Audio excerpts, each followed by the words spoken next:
नमस्कार साथियों, आज की क्लास में आपका स्वागत है। इस क्लास में हम लोग पढ़ रहे हैं वॉइस, यानी वॉइस की श्रृंखला में अभी तक हम लोग पढ़ चुके हैं प्रेजेंट परफेक्ट टेंस तक। प्रेजेंट परफेक्ट टेंस तक पढ़ चुके हैं। अब हमको पढ़ना है यानी पास्ट इंडेफिनिट टेंस का। प्रेजेंट परफेक्ट कंटीन्यूअस टेंस का जनरली हम लोग वॉइस नहीं बनाते हैं, लेकिन फिर भी कुछ कंडीशंस में इसका भी वॉइस बनाया जा सकता है। तो किस कंडीशन बनाया जा सकता है इसको हम लोग आगे पढ़ेंगे। पहले हम लोग पढ़ेंगे अब पास्ट इंडेफिनिट टेंस का। आइए देखते हैं। हेडिंग डालेंगे वॉइस। वॉइस चैप्टर चल रहा है। वॉइस में हम लोग पहुंच चुके हैं पास्ट इंडेफिनिट टेंस पर। ये पास्ट इंडेफिनिट टेंस का हमको अब बनाना है वॉइस, ठीक है। अब हमको पता है पास्ट इंडेफिनिट टेंस भी कितने प्रकार का होता है, 4 प्रकार का। Affirmative, negative, interrogative 2, yes no type, WHO type. तो चारों को हम लोग अलग अलग करके पढ़ते हैं, एक एक करके, ठीक है। तो सबसे पहले हम लोग पढ़ेंगे अफर्मेटिव सेंटेंस को। हेडिंग क्या डालेंगे? Affirmative sentence. अब पास्ट इंडेफिनिट टेंस का अफर्मेटिव सेंटेंस जो होता है उसका स्ट्रक्चर क्या होता है? स्ट्रक्चर समझेंगे। सब्जेक्ट, उसके बाद वर्ब का सेकंड फॉर्म आ जाता है ऑब्जेक्ट। यानी यह पास्ट इंडेफिनिट टेंस का अफर्मेटिव का क्या हो गया? स्ट्रक्चर हो गया। स्ट्रक्चर हो गया। अब इस स्ट्रक्चर को हम लोग बनाते हैं पैसिव वॉइस का स्ट्रक्चर। तो कैसे बनेगा? तो हमारा जो ऑब्जेक्ट है वह क्या बन जाएगा? सब्जेक्ट बन जाएगा। जब ऑब्जेक्ट हमारा सब्जेक्ट बनता है तो हम लोग उसको क्या लिखते हैं? Passive subject. यानी ऑब्जेक्ट जब सब्जेक्ट के स्थान पर आएगा तो हम लोग क्या लिख देते हैं? Passive subject. क्या लिख देते हैं? Passive subject. उसके बाद हेल्पिंग वर्ब के रूप में वाज या वेयर का प्रयोग कर देते हैं। फिर उसके बाद वर्ब का थर्ड फॉर्म आएगा। उसके बाद प्रीपोजिशन का प्रयोग करेंगे। फिर उसके बाद जो हमारा सब्जेक्ट है यह ऑब्जेक्ट स्थान पर आएगा। ऑब्जेक्ट के स्थान पर आएगा तो हम लोग क्या लिखेंगे उसको? Passive subject. क्या लिखेंगे? Sorry, passive object. क्योंकि ऑब्जेक्ट के स्थान पर आ रहा है तो क्या लिखेंगे? Passive object. यहाँ सब्जेक्ट के स्थान पर था तो सब्जेक्ट था, अब ऑब्जेक्ट के स्थान पर जा रहा है यह चेंज होकर के, तो क्या हो जाता है? Passive object. तो सिर्फ ऑब्जेक्ट लिखना सही नहीं माना जाता, ठीक है। पैसिव ऑब्जेक्ट पूरा लिखेंगे। पैसिव ऑब्जेक्ट यानी पैसिव वॉइस का सेंटेंस हो रहा है ना। तो अब इसके आगे जो है हम लोग एरो लगा के लिख लेते हैं एक्टिव वॉइस। एक्टिव वॉइस का है। और हमने जो नीचे स्ट्रक्चर लिखा है यह किसका है? पैसिव वॉइस का है। पीवी का मतलब क्या हो गया? शॉर्ट में पैसिव वॉइस, ठीक है। तो आइए अब सेंटेंस को बनाते हैं और समझते हैं इस रूल्स को। सेंटेंस लिखेंगे जैसे सी sang many sweet songs। यह सेंटेंस हो गया। सी sang many sweet songs। सी sang उसने गाया many sweet songs यानी बहुत सारे मधुर गीत को उसने गाया।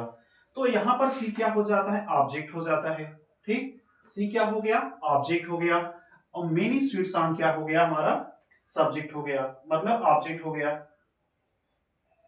कहने का मतलब सी क्या है? हमारा सब्जेक्ट है। और मेनी स्वीट सॉन्ग क्या हो गया? हमारा ऑब्जेक्ट हो गया। तो अब हमको क्या करना होता है? जो ऑब्जेक्ट होता है उसको कहां ले आएंगे? सब्जेक्ट के स्थान पर। नहीं, ऑब्जेक्ट कहां पर आएगा? सब्जेक्ट के स्थान पर। तो मेनी स्वीट सॉन्ग जो हमारा सब यानी ऑब्जेक्ट था इसको हम लोग क्या बनाएंगे? Passive subject. स्ट्रक्चर में पैसिव सब्जेक्ट पहले लिखा जाएगा। और पैसिव सब्जेक्ट बना कैसे? ऑब्जेक्ट को सब्जेक्ट के स्थान पर ला करके। अब इसी पैसिव सब्जेक्ट के अनुसार ही हेल्पिंग वर्ब का प्रयोग किया जाएगा, ठीक है। इसी पैसिव सब्जेक्ट के अनुसार हेल्पिंग वर्ब का प्रयोग किया जाएगा। तो अब यही मेनी स्वीट सॉन्ग क्या हो जाएगा? हमारा सब्जेक्ट हो जाएगा। Many sweet song, many sweet songs, यह क्या हो गया? सब्जेक्ट हो गया। सब्जेक्ट किसमें है? प्लूरल में है। अगर सब्जेक्ट प्लूरल में है तो वेयर का प्रयोग करेंगे, ठीक है। मेनी स्वीट सॉन्ग वर्ब क्या हो गया? वर्ब। उसके बाद क्रिया है ना, मेनी स्वीट सॉन्ग ना, sang। sang क्या है? क्रिया। अब सिंग जो होता है देखें उसका 3 रूप होता है। सिंग, sang, sung, सिंग, sang, sung। तो अब क्रिया का थर्ड रूप क्या हो जाता है? sung, यानी वर्ब का थर्ड फॉर्म आ जाता है, तो क्या हो गया? sung। ठीक है, क्या हो गया? sung हो गया।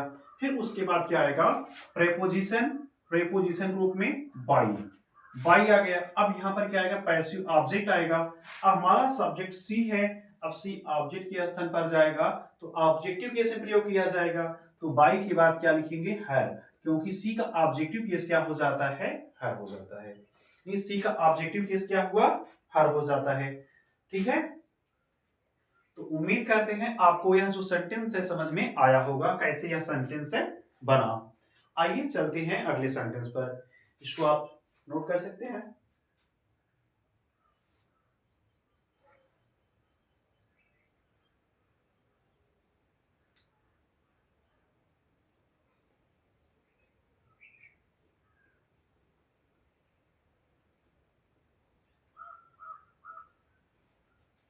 चलिए और एक सेंटेंस को लिखते हैं, एक एग्जांपल को और करते हैं।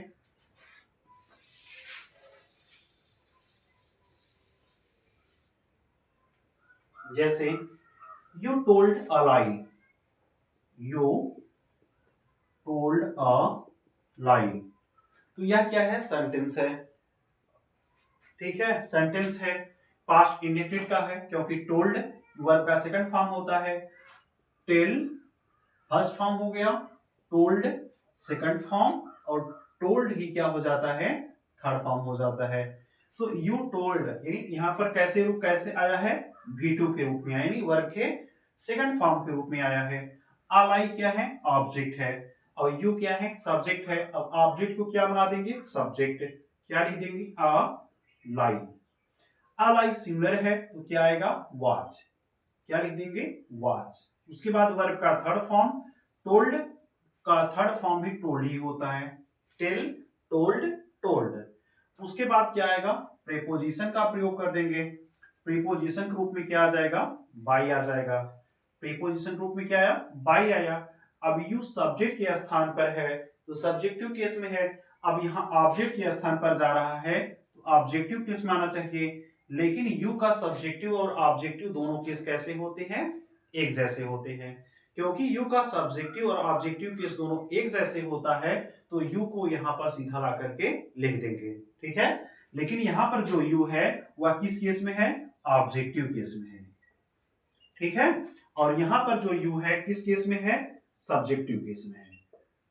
कहने का मतलब है यहाँ यह सब्जेक्ट है, क्योंकि यह सब्जेक्ट की तरह यानी काम कर रहा है, और यहाँ पर ऑब्जेक्ट है, और यहाँ पर ऑब्जेक्ट की तरह काम कर रहा है।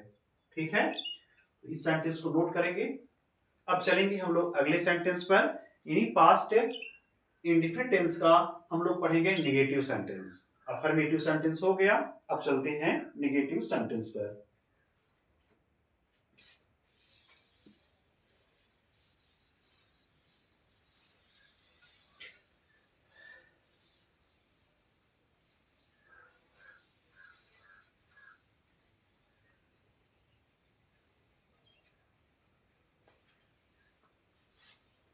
चलिए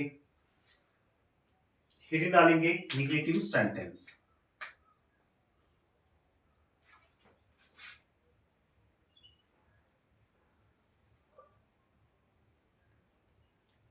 हेडिंग क्या डालेंगे? Negative sentence. अब पास्ट इंडेफिनिट टेंस का जो नेगेटिव सेंटेंस होता है उसका स्ट्रक्चर क्या हो जाता है? Subject plus did plus not plus verb का फर्स्ट फॉर्म प्लस ऑब्जेक्ट। ठीक, यह इसका बेसिक स्ट्रक्चर है नेगेटिव सेंटेंस का। अगर हम इसका पैसिव बनाएंगे तो कैसे बनेगा? जब पैसिव हम लोग बनाएंगे तो इसका स्ट्रक्चर क्या हो जाएगा? ये जो ऑब्जेक्ट था यह क्या बन जाएगा? सब्जेक्ट बन जाएगा। जब ऑब्जेक्ट सब्जेक्ट बनेगा तो उसे क्या लिखा जाएगा? पैसिव सब्जेक्ट लिखा जाएगा।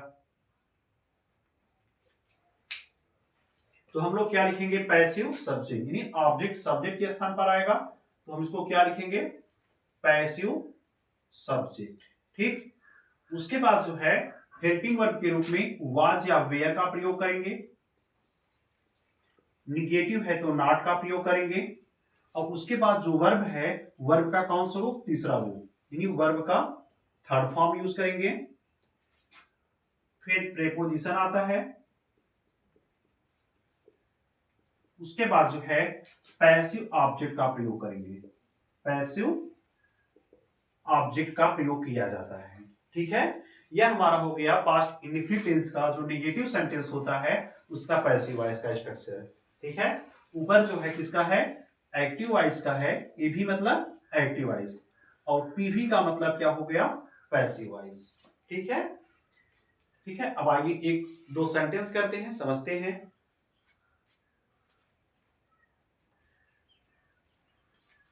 जैसे he did not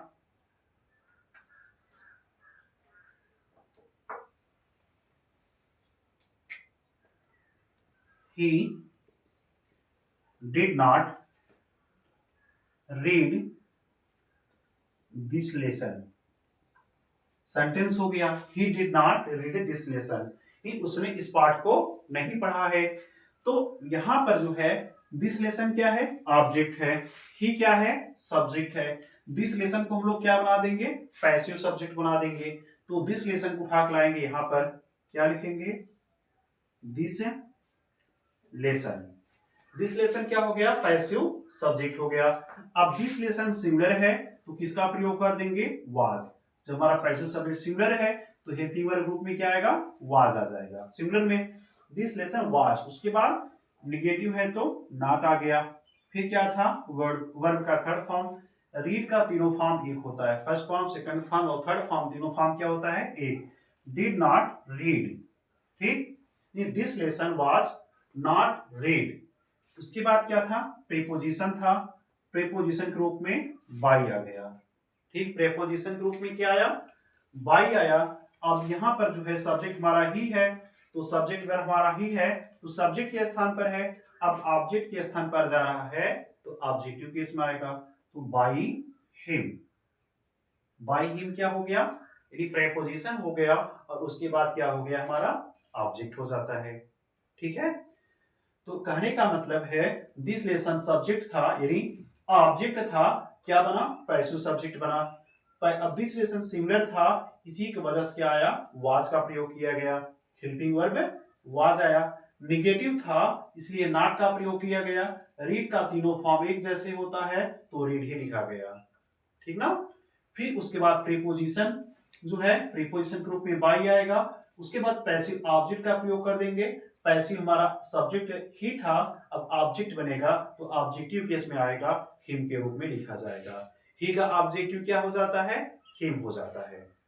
ठीक ना? तो चलते हैं अगले सेंटेंस पर। इसको पहले आप नोट करिए, उसके बाद अगले सेंटेंस पर।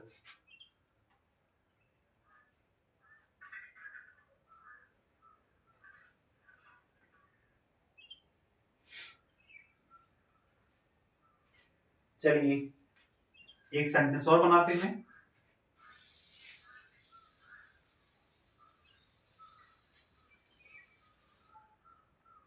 जैसे Ram did not eaten this food।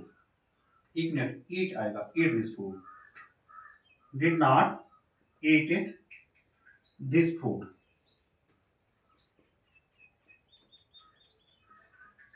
यानी राम ने इस खाना को नहीं खाया है, नहीं खाया था। तो कहने का मतलब है नहीं खाया था, तो कहने का मतलब है दिस फूड हमारा क्या है? ऑब्जेक्ट है। तो राम क्या है? सब्जेक्ट है। अब दिस फूड को हम लोग क्या बना देंगे? Passive subject. तो क्या लिख देंगे? दिस फूड सब्जेक्ट हो गया। हेल्पिंग वर्ब ग्रुप में क्या आ जाएगा? सिंगुलर है तो वाज आ जाएगा। This food was. निगेटिव है तो नॉट का प्रयोग कर देंगे, नॉट हो गया। वर्ब का थर्ड फॉर्म है तो वर्ब का थर्ड फॉर्म प्रयोग करेंगे। ईट है, ईट का थर्ड फॉर्म क्या हो जाता है? ईटेन। उसके बाद क्या आएगा? प्रीपोजिशन आएगा। प्रीपोजिशन के रूप में बाई का प्रयोग करेंगे, बाई हो गया। उसके बाद पैसिव ऑब्जेक्ट आएगा, सब्जेक्ट हमारा राम है, तो राम कहाँ जाएगा? ऑब्जेक्ट के स्थान पर। ठीक है, राम हो गया। ठीक ना? तो इसको आप नोट करेंगे।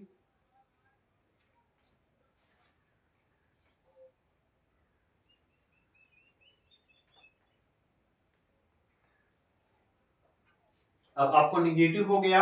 अब हम लोग चलते हैं इंट्रोगेटिव सेंटेंस पर। इंट्रोगेटिव सेंटेंस दो प्रकार का हो जाता है, यस नो टाइप का और डब्ल्यू वर्ड टाइप का। आइए दोनों हम लोग बनाते हैं, यस नो टाइप का और डब्ल्यू वर्ड टाइप का। हेडिंग डालेंगे यस नो टाइप सेंटेंस, यानी इंट्रोगेटिव में कौन सा? यस नो टाइप सेंटेंस का। ऊपर हेडिंग डालेंगे इंट्रोगेटिव सेंटेंस।